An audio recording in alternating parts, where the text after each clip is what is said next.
Hi everybody, this month we are going to be continuing our study chronologically, and we're going to be talking about God's omnipotence. So last month we were talking about God's sovereignty and had everything to do with that, and this month we're going to be talking about his omnipotence, and it's really explained in our opening activity, or the opening where we're going to be teaching the kids about the memory verse, which is Jeremiah 32:17.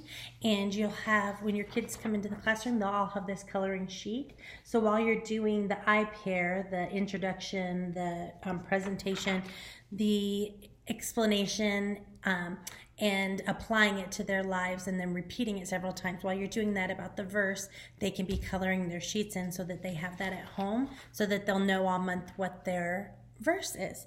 So we're going to be really talking about how, God is sovereign, absolutely, and we know that he reigns, but now his omnipotence is that he has this untethered, unending power over everything in the world. I mean, everything, including the sun, which brings us into our story that we're going to be learning about, which is Joshua. So we are in Joshua 9:3-15 and 10:1-15, in where there was this huge battle. Everybody was getting upset that the Israelites kept winning and winning these wars and were taking on other areas as they were taking the promised land as God promised to them. And other nations were getting upset. They were getting worried. The kings all got together and they decided, we've got to take this Joshua and these Israelites down. And the Gibeonites, who also heard about all these wars, but they knew something that the other people kind of forgot about. They knew that the one true God, was on the Israelite side, and that he was going to help them to have victory over whomever they came in contact with, or whomever he wanted them to have victories over. So they decided to come up with this really clever plan. It's amazing.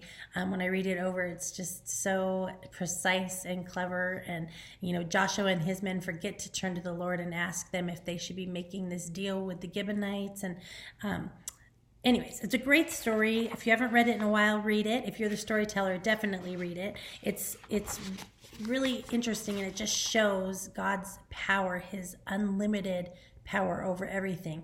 Because when Joshua and his men are fighting, they've just about completely destroyed, with God's help, these other armies, but they just are running out of daylight. They don't have enough time in the day.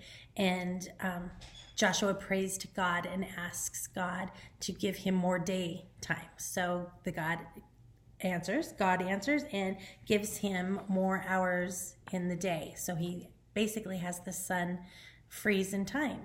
And that's just amazing. What a great story for us to introduce this omnipotence to the kids.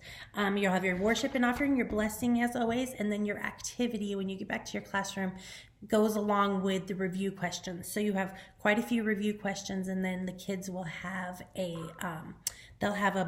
either a yellow ball or a yellow balloon, whichever one is provided for you. And this game is kind of between hot potato and duck, duck, goose, in which you'll ask questions, and whoever gets the questions right gets to be the person who's it. And then they go around in the circle picking who they're going to thaw out. It's all explained to you in your curriculum.